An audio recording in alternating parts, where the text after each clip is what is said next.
Hi,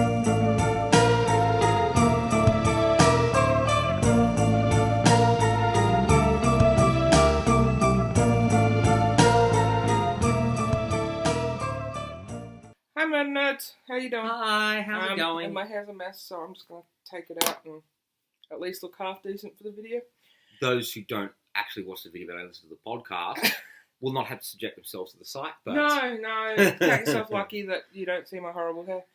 It's not horrible.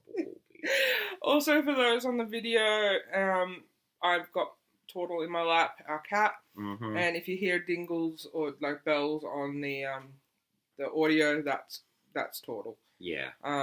She's a very social cat. She's our murder cat. She is. And she's very, very cuddly at the moment. Yes, because it's cold. Yeah. It's very cold. They're predicting snow here. Stormy's been very cuddly recently too, but that's because she's been under the weather. Yes, that is why we did not have a podcast up last week. It was because Stormy got unexpectedly ill. Yeah. And Poor sweetie. And so Sorry. I love having your arm around me, but it's just a bit uncomfortable at the moment. Okay. And so that's why we didn't have one up last week, because she was not well. Mm-hmm. Yeah. But we're back now, better than ever. Ooh. She fell asleep. She had her first day of preschool back today. Yeah. And she passed out by 7 o'clock. It was great. It was so good. For her, like, getting rest for her is good. Oh, yes. So, and also we get to do the podcast a bit earlier than usual. A bit earlier. Like about an hour earlier than we usually get around to doing it. Yeah, the last couple of times. But we also watched RuPaul's Drag Race Canada tonight and had some piggy outy time. It was very enjoyable. That's what that was all about. I made pizza, Thank you. ice cream, and RuPaul's Drag Race was great. Well, I helped. Yeah. Yeah. Of course you did. And shared in the fruits of our spoils. Yes. So that was fun. And now we're into some murder. We haven't had our murder fix for the last couple of weeks. Mm-hmm. And so yeah, are you ready? I am ready. Awesome, Zorge. Okay. So this week we're going to do a pretty interesting and controversial murder. Mm-hmm. Peter Falconio. Peter Falconio. Yes. So Peter Falconio was a British tourist. Mm-hmm. Yeah, he disappeared on the Stuart Highway near Barrow Creek, which is a middle of nowhere town of 11 in the Northern Territory. It's about 280 k's north of Alice Springs. Okay. And he disappeared on the 14th of July 2001 while travelling with his girlfriend Joanne Lees. So remote town. Very remote. Very extreme wilderness back to nature tourist trap for backpackers. Yeah. In the top north. They're doing a road trip, which I'll go into detail later. But yeah, they're on their way to Darwin. Okay. Yeah. So for those that don't know Australia, Alice Springs is just north of Uluru. Is that right? Yeah. Just north of Uluru, and then this took place. I'm pretty certain we do have a map in our office. I know that, but we're not in our office, are we? No, we're not. It's just north of Uluru, and then on the way from Uluru to Darwin. Mm. So they were doing that leg. So Darwin is the capital of the Northern Territory. That's true. And our most northern capital. Mm-hmm. It's the most popular city in the Northern Territory. I think it's also our most remote capital, or is that Perth? But anyway. And being a tie. Yeah. So, Be up there. yeah. So, Peter was born in 1972 on the 20th of September, making him 29 when he disappeared. Mm-hmm. He was the third of 4 sons from Hepworth, West Yorkshire, England. I have no idea where that is, so I just know it's in England. And he started dating Joanne in 1996 when he met her at a club, and he studied at Brighton Uni. Mm-hmm. So they'd been together for a while before they embarked on this trip. The slurping is my husband being gross. Sorry. While we're having hot chocolates. We are very much enjoying Remember, hot you are chocolates. on microphone, Dirk. Sorry. So, yeah, they've been together a while. So, on the 15th of November 2000, Sydney Olympics. Mm-hmm. No, it had nothing to do with the Olympics. No, it was just the same year. Joanne and Peter left on a tour of Nepal, Singapore, Malaysia, Thailand, Cambodia, and Australia. That's quite a lot of countries. It is quite a lot of countries, and they're quite... Australia seems to be the one that stands out in that group. How so? Well, Nepal, Singapore, Malaysia, Thailand, Cambodia, they're all in like that one group of Asia, like that one area of Asia. Yes. And then you've got Australia. That's right. So Australia kind of sticks out of their itinerary, but I don't think for any bad reason. Geographically, we're not that far No. from Southeast Asia. We're part of Southeast Asia. Yeah, we're really. classified as Australasia. Yes. So, like, it's not, like, out of the way. It's just, they're all mainland Asia and then Australia. It's just odd, that's all. I just wouldn't be an itinerary that I would see often. Or that you would see often. Possibly not, but it's a varied itinerary. It is. Yeah. Their families were anxious about the Australia part of the trip due to the news around the backpacker murders, the Port Arthur massacre. Yes. And the Childers Palace backpack fire. Backpackers hostel fire. Which, yeah, okay, granted. That, like, they were pretty big things that happened in Australia at the time. So, January 16th, 2001, they landed in Australia with a working holiday visa, which means that they're on holiday, but they have the right to work in our country while they're on holiday to make money. Yeah.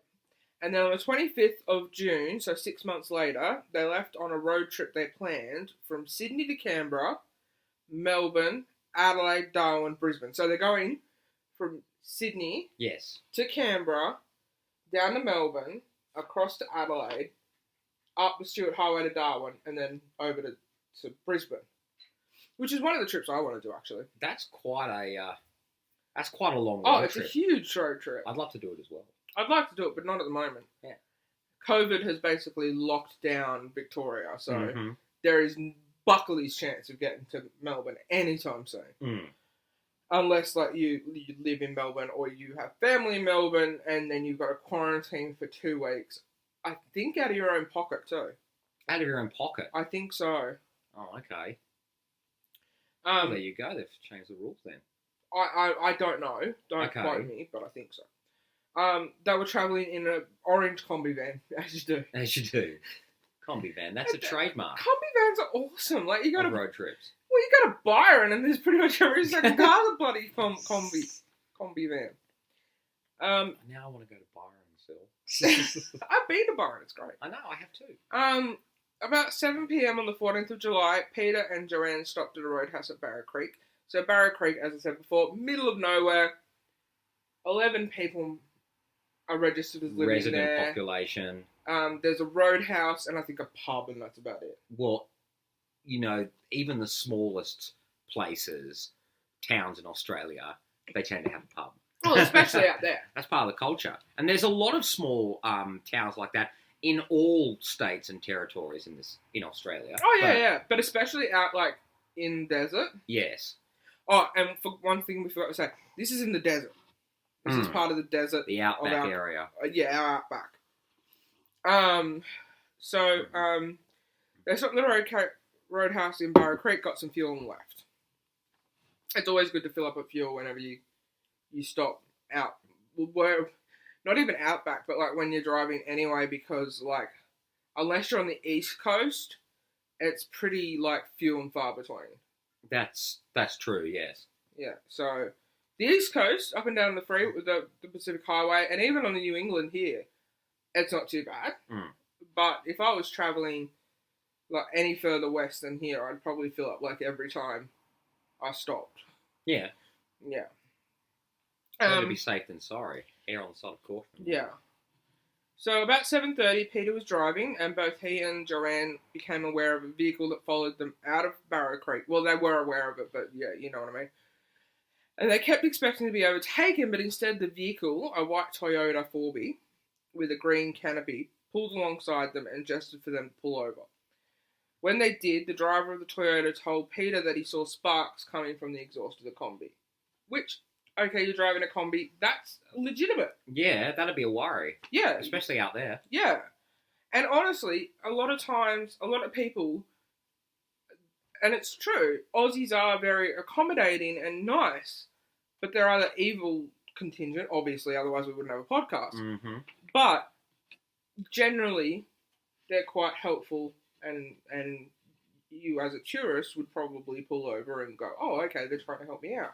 Part of the egalitarian ethos of Australian mythology. Yeah, and people that are assholes take advantage of it. That's right. So Peter and the driver of the Toyota went to the back of the combi. Joanne got into the driver's seat in case the engine needed to be revved or turned back on or anything like that. She heard a loud bang from the back of the van, and then the man was at the window aiming the gun at Joanne. He climbed into the van and put Joanne's hands behind her back and tied them with cable ties. She was accommodating at this point because she wasn't sure what was going on, I guess, and she would have been in shock. Yes. But she did start fighting him, and he was unable to tie her feet or tape her mouth. The man dragged Joanne from his car, to his car, and shoved her in a ute, because this was a 4B ute. In a ute, I think you got people in the US call them pickup trucks, but we call them utes, utility vehicles, utes. You've got like seats, your front seats, and then you've got a space in the back, like behind the seats, that you can chuck stuff, but it's not very big. And so he chucked her there. Okay. And there was a dog in the car as well. But the man got distracted. Apparently, from the theories, there's no absolute about what he got distracted about, but the theory is that he got distracted moving Peter's body. Okay. And Joanne fled, fearing rape or worse. She hid in the scrub, and the man searched for her quite extensively with a torch and everything, passed by her multiple times, but then he gave up. Joanne hid until she was sure he was gone, and then flagged down a road train at 12:35 a.m. The driver and co-driver took her back to Barrow Creek.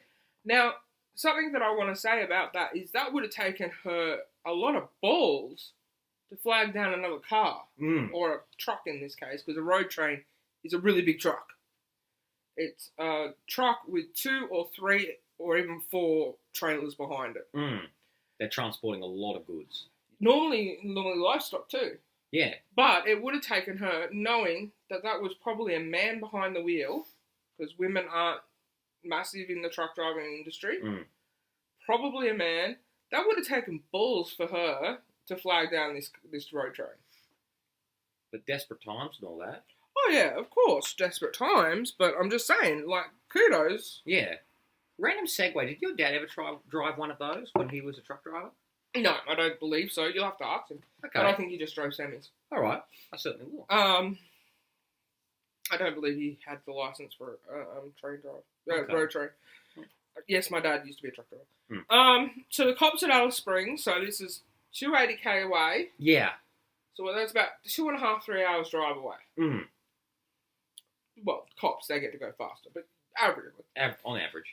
So they got a call around 1:30 a.m. and arrived at 4:30 a.m. for testimony and evidence collection, and they also began the search for Peter then, along with the gunman and the vehicle. But that was at about 7 a.m. they started the search, so that's almost 12 hours after the attack.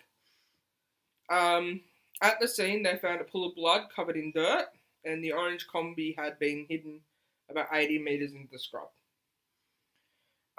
After about 8 hours after the rescue of Joanne Lees, roadblocks were put. So this was after the rescue. Oh. So this was after she got picked up by the road train. So much time that's elapsed. What, 8:30 in the morning. That's like 13 hours after the incident. So 13 hours, you can get like fairly far away. You certainly can. Like insanely far away.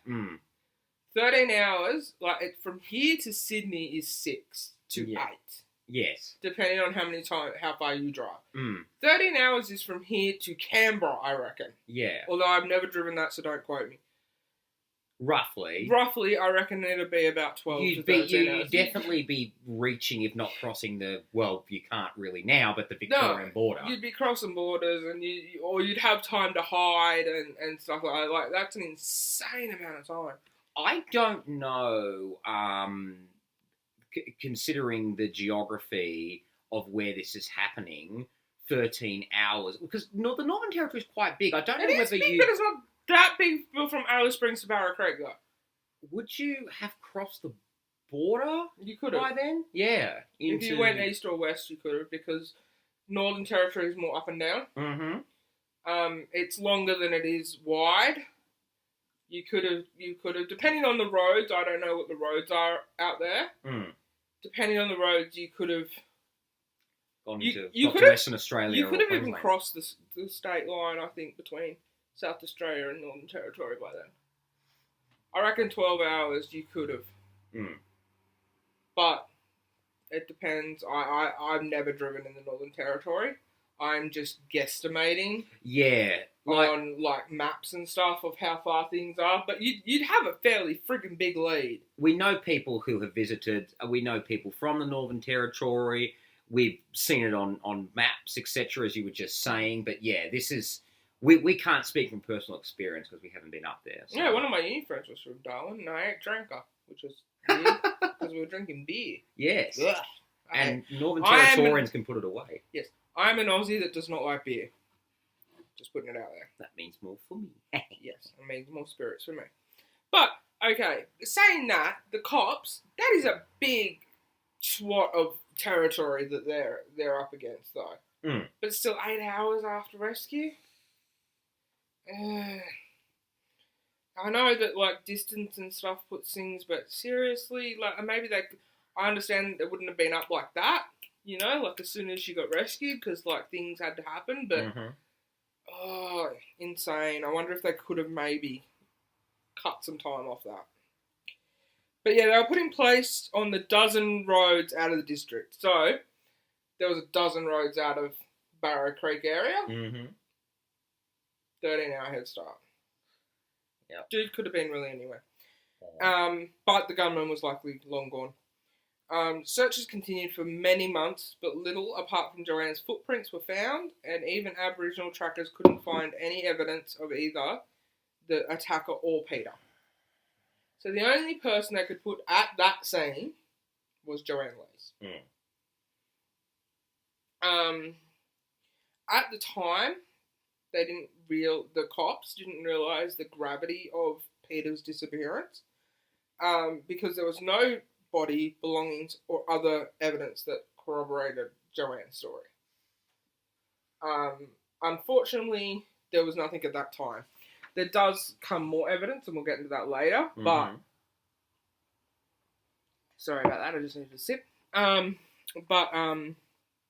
Unfortunately for Joanne at this time, there wasn't much that backed up her story. But the media caught onto the incident, and of course in the wake of the backpacker murders, which we will do one day. It's very heavy, and Ivan Milat is one of our most, if not the most prolific serial killer we've ever had, and he perpetrated the backpacker murders, so I'm kind of saving him for a special occasion. Maybe our first anniversary or something. Yeah. Stay tuned. Yes. And so in the wake of the backpacker murders, they sensationalised the crap out of Joanne's story.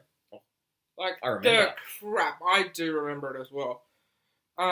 As one of survival in a horrific circumstance with low odds of survival, yet she made it. Mm-hmm. That kind of thing. However, her statement had inconsistencies that they couldn't back up, and her demeanour was very scrutinised in the weeks following the attack. Now, something that has to be said about the Lees Falconio murder is that this is in the same area with the same police forces and judicial system as the Azaria Chamberlain case. Now, again, another really famous case in Australia, and we can do it if you want. It's not a murder, though. Mm.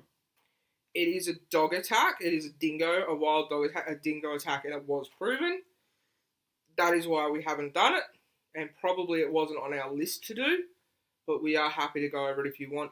But this is the same situation, it's a disappearing person, all that kind of thing. 20 years on, same judicial system, same area, same cops, same mindset, same all that. Female figure, outsider, scrutinised demeanour. Yeah. And there was a lot of parallels to the Lindy Chamberlain court case and case when it came to Joanne Lees and her statements. So that is something that we need to remember, that is the same area and there was a lot of parallels.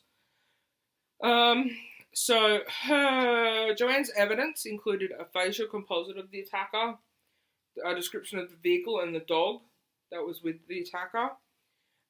There was also, apart from Joanne's evidence, there turned out to be CCTV footage from Barrows Creek Roadhouse of the suspect, along with DNA on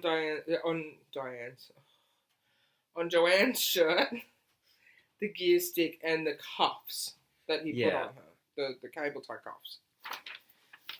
It's a fairly wide-ranging DNA. Well, track. 3 pieces, that's pretty average, I reckon. I know that, like, there's usually... You don't always get DNA, but... Yeah, well, you've studied it more than I have. So, yeah, but 3 pieces of DNA is pretty good for a crime scene. But they're on important things, like, how would someone's DNA get on her shirt? Or on the cuffs? Or even on the gear stick of the combi? Granted, if it was a rental combi, maybe, depending on where on the gear stick they found it. But to have something that was introduced during the attack, like the cuffs, to have that DNA on it, that wouldn't have been in the combi otherwise. So that was brought to the scene. Yes. So the DNA on the cuffs and possibly Joanne's shirt would have had more evidentiary value than the gear stick. Because previous owner could have had it on there. Like, whatever, you know? Or if it was rented, because there are combis you can rent here in Australia to go on road trips and stuff. Yeah, it's a bit of a thriving business from all I understand. It is. Wicked Vans is really good. You Yeah. see them on the road all the time with all the cool graffiti on the sides and stuff. They're awesome. Yeah. Alright, you keep talking for a second. I need a drink. Okay. So there would have been these 2 narratives going on, the macro national international level of one reading that I remember is this pretty foreign backpacker dealing with, you know, the ugly, nightmarish fear in the minds of many Australians about the remote outback parts of our country and sinister people who might reside there come to life. But we'll talk about that a little bit more later on when we talk about things that came from this. But also this this outsider coming in and maybe not being who she says she is and not being truthful. Yeah, and the reality being hidden from us of murder, etc., etc. Yeah. Okay, so the police... It's a micro story anyway. Yeah, it's a micro story. Yeah. Northern Territory.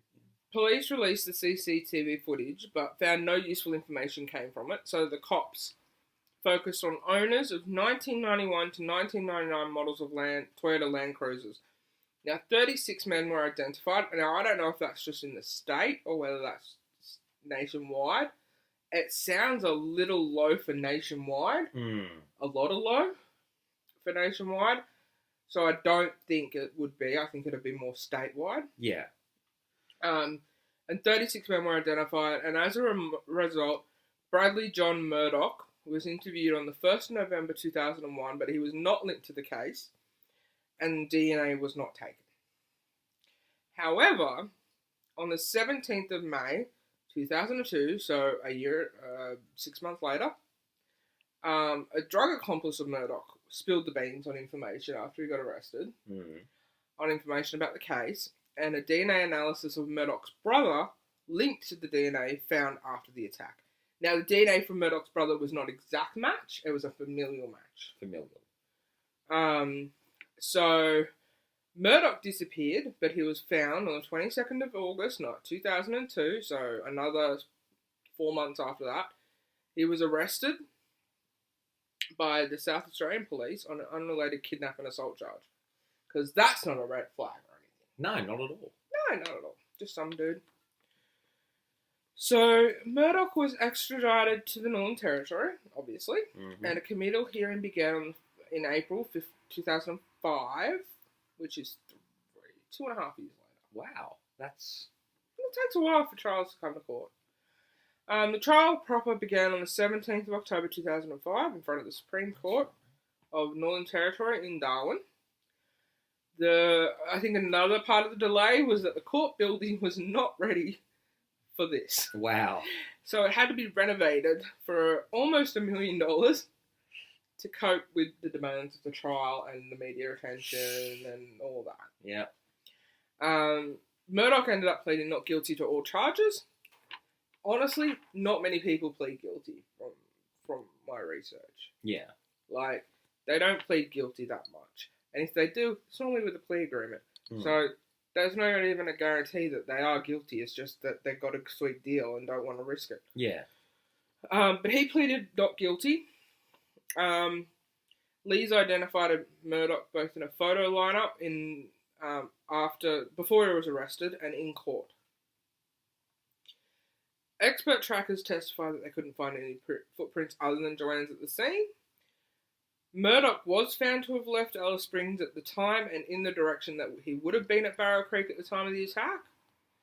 Expert testimony said that the image on the CCTV was Murdoch, and police found Murdoch's DNA on the cuffs and the t-shirt Joanne was wearing. Now, what did I say about evidentiary value earlier?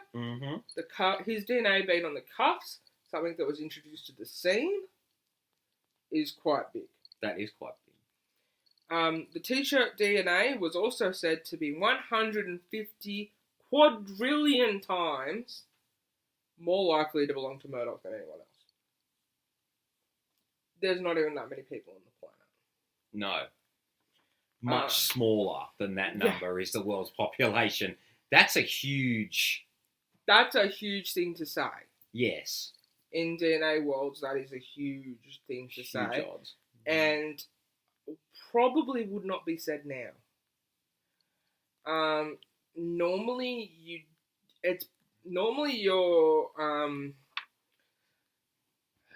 ratios of how much a DNA is likely to belong to someone is based on population, so it's actually not any bigger than the population of the planet. But I don't know how they did theirs, so I can't say. But normally it's up against that, so okay. You use the population of the planet rather than, which is now 7.8 billion. Yeah, something like that. So Murdoch's defense was that the DNA was planted. Sound familiar? Most people say that. Oh, it's planted, I'm framed, I didn't do it. Yeah. It's a conspiracy. Or, now, okay, you have to say that. You have to remember this, okay? Or could have been accidental blood transfer from Red Rooster to Alice Springs. Okay? Okay. Joanne did, at the committal hearing, say that her and Peter had been at the Red Rooster at Alice Springs on their way. But how could his DNA be on the cuffs if they weren't in the combi or on Joanne until after the attack? So how could the DNA have gotten onto the cuffs at Red Rooster? That seems pretty far-fetched to me. Yes. And I'm a layperson in this regard. He was found guilty unanimously and sentenced to life in prison with a non-parole period of 28 years. He was also convicted of assault-related charges on Joanne. He appealed in December 2006, and in January 2007, Northern Territory Court of Appeals dismissed the claims. I will get those words out eventually. Words are hard today. He applied for special leave to appeal to the High Court of Australia. June 2007, High Court, God damn it. Words really are hard today. I cannot English. Have some more hot chocolate. Yeah.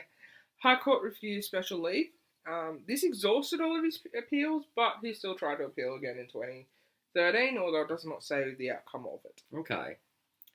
Now, sightings have been reported for months and even years after the attack, but unfortunately, Peter's body has never been found, which leads to more speculation. In 2006, Murdoch, and this is what I need you to remember, Murdoch refused to be served chicken. This is, mind you, this is like years after he'd been in jail. Yeah.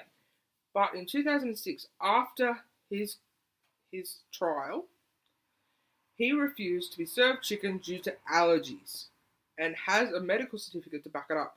So it puts major holes in his defence that he was in Red Rooster.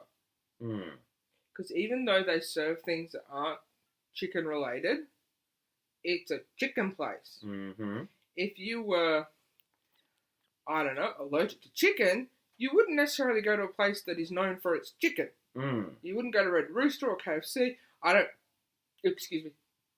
don't have an allergy to Red Rooster. I don't have an allergy to Red Rooster, but I don't have an allergy to chicken. But I do know that when I was pregnant with Stormy, our daughter, I hated chicken. I could not stand chicken. You loved chicken when you were pregnant with Dakota, but yeah, but I hate chicken with not Stormy. Yeah. Could not go anywhere near chicken. Now that's not an allergy, but I would expect if you had an allergy to something, you wouldn't want to go near it. Yeah, that. So you'd like go to Macca's or something instead, yeah? That raises a lot of eyebrows, questions, red flags, all the things you can raise. Yep. Now Murdoch is in Birma prison. There's a lot of speculations and doubt about his guilt. Keith Allen Noble, especially, he's an author. A lot of journalists and other authors paint him with the conspiracy theorist brush. Yeah. Which I haven't read any of his stuff, so I can't say whether he's a crackpot or not. Yeah, but he has promised £25,000 to anyone that can prove Peter is alive, because he insists that Murdoch is innocent. I would be interested to hear what Falconio's family thinks about this, because they must have been and still be devastated, especially when you consider it's, the other side of the world. Yeah. They've been... where their son went missing. Well, they've been here for all the trials and everything. Yeah. So, in 2017, now this is pretty recent, 2017, Northern Territory News, NT News, got a letter, anonymous, oh for fudge's sake, I cannot speak tonight, anonymously claiming that Murdoch cut up Peter's body and put it in 2 garbage bags. The letter claimed that an associate was asked to dissolve the remains in acid and dump them in the Swan River in Perth. In Perth, the Swan River. Why? Yeah, what's the reason? What's the rationale behind that? Why would you go all the way to flickin' Perth to dump remains from the Northern Territory? The letter did say, however, that the associate went past Geraldton, which is in northern Western Australia, and buried the bags out there. Okay. So in remote buttfuck. Yes. Buttfuck nowhere. NT News gave the letter to Northern Territory Police, who say they are reviewing it. A huge potential swath of territory in Western Australia. There's a buttload of information. I think that's the most information we've ever had in one of our murders. That's certainly a lot of information. And you spoke earlier of the romanticisation of the backpacker murders. Well... No, not romanticisation, sensationalisation. The sensationalisation. Sorry. I am like you a little tight, even with hot chocolate, so I'm kind of getting it's fine. Concepts mixed up. Forgive me, viewers. The sensationalisation of the backpacker murders. This ended up getting sensationalised along with the backpacker murders in pop culture. Helped serve as inspiration for Wolf Creek. Yeah, I was going to bring that up. Wolf Creek, backpacker murders, and some of our other murders, like Paul Danier and that, were kind of mixed in with it, but it was mainly the Peter Falconio case, and backpacker murders were the basis of Wolf Creek, the horror movie. Which had a sequel. I actually have not seen yet. And it's now a television series too. I have to see it. It's on Stan, I believe. Oh, I have to sit down with it. Well, it's coming up to Halloween, so whoop whoop. Yeah, whoop whoop. Watch it. I get to watch some scary movies. Scary Australian movies. I hope you like it. I enjoyed that little dance we did on YouTube. Do you know that Quentin Tarantino reckons it's one of the scariest films he's ever seen? And that's Quentin Tarantino. That's saying a lot. That man has made some of the best thrillers ever. Come on, Pulp Fiction. He's quite an inspired filmmaker, yes. Yeah. But, yeah, anyway. And there's always horrific elements in his films, too. There's been docu-series and docudramas as well around Joanne in the years. And she's written a book. Yeah, there's quite a thriving literature about these cases. I think because his body's never been found, it's kind of like inspired the imagination. Yeah. Which is great.